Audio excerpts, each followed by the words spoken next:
Yeah man, once the king can get me not the king come so was back dance or the KT. Let me say the KT la. Big up Zona. Big up Chipinga Massive. Big up Chimani Man King. Yeah man. I'm so KT la mzee. Upenyu weku taura taura andidi. Upenyu weku taura taura andidi. Upenyu weku shaura shaura andidi. Upenyu weku shaura shaura andidi. Inise kungo taura taura andidi. Inise kungo taura taura andidi. Inise kungo shaura shaura andidi. Inise kungo shaura shaura andidi.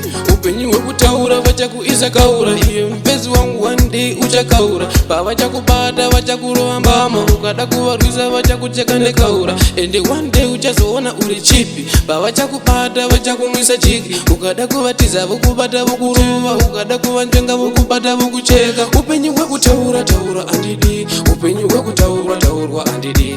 Upenyu weku shaura shaura andidi. Upenyu weku shaura shaura andidi. Inise kungo taura taura andidi. Inise kungo taura taura andidi. Inise kungo shaura shaura andidi. Inise kungo shaura shaura andidi.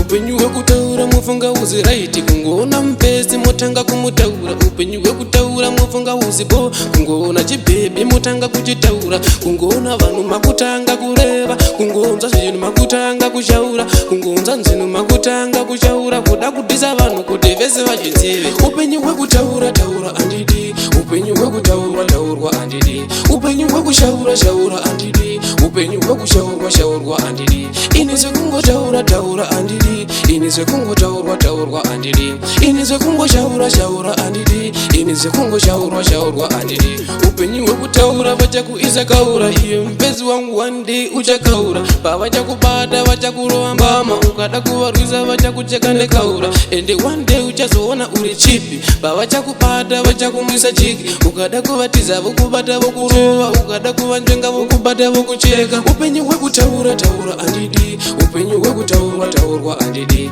Upenyu weku shaura shaura andidi. Upenyu weku shaura shaura andidi. Inise kungo taura taura andidi. Inise kungo taura taura andidi. Inise kungo shaura shaura andidi. Inise kungo shaura shaura andidi. Yo, Mr. Big Up Nyoka to the maximum. Big up Zona. Represent to the maximum. I'm DJ Ketila to the fullest. To big up Balak Feet.